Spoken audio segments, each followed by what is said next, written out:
What would you do if the very people you escaped from tried to reclaim control over your life, even in your own home? In today's story, the protagonist's reaction is a masterclass in how to handle absurdity. I moved out on my 18th birthday and never once looked back. The main reason was simple: my parents were unbearably strict. And when I say strict, I'm not talking about a simple 10 p.m. curfew. My reality was a different level of control. I was forbidden from having friends older than me, even by a few months, and any male friends were completely out of the question.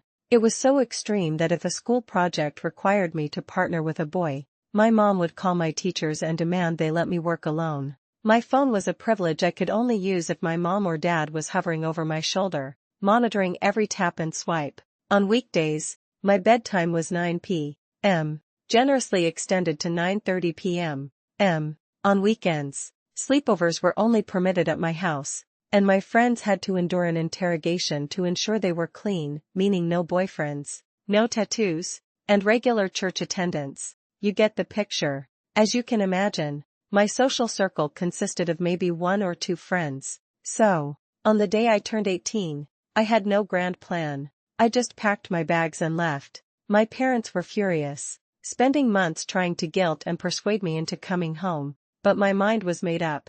Life moved on. I managed to land a fantastic job and, shortly after, I got my first apartment. My friend, Mia, is over at my place almost every day, often with her boyfriend, Leo, and we just hang out like normal young adults. I didn't sever all ties with my parents, but I carefully limited our contact to special occasions. Recently, my mom organized a family video call and asked me to join. I figured, what the hell, I can pop in and say a quick hi. I decided to join the call, a simple click of a button, completely unaware that this virtual reunion would become the final battlefield for my independence. As I was chatting with my little cousin, Leo, my friend's boyfriend, walked into the living room area in the background. Instantly, the faces on my screen froze. I didn't think much of it, but my mom's voice cut through the silence. "Who is that?" she asked. I told her, and her expression immediately soured. She started accusingly asking why he was coming out of my bedroom.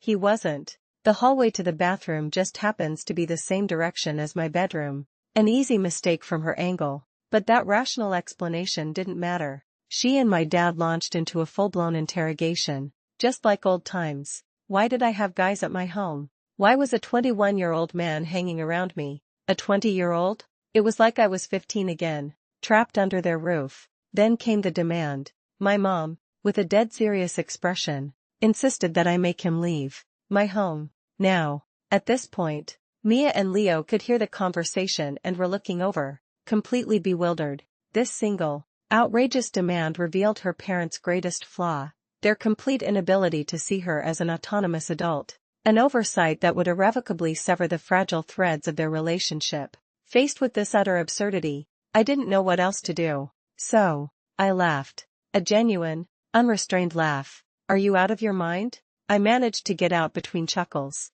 Their stony, serious faces told me they weren't joking. Realizing this, I simply said my goodbyes and ended the call. Later, my phone lit up with messages. My parents were deeply upset that I had laughed at them. My extended family chimed in, saying it was in my best interest to apologize because I was being an asshole. I started to second-guess myself, mostly because I thought laughing and hanging up was rude, but as one online commenter perfectly put it, my laugh was actually a pretty healthy reaction. It showed no guilt, shame, or rage at their demand, just a simple, clear message: "You're ridiculous." This incident was a wake-up call. I now know, as another commenter pointed out, that my parents will likely pull stunts like this in the future, and I have to be ready to deal with the conflict that keeping them in my life will bring.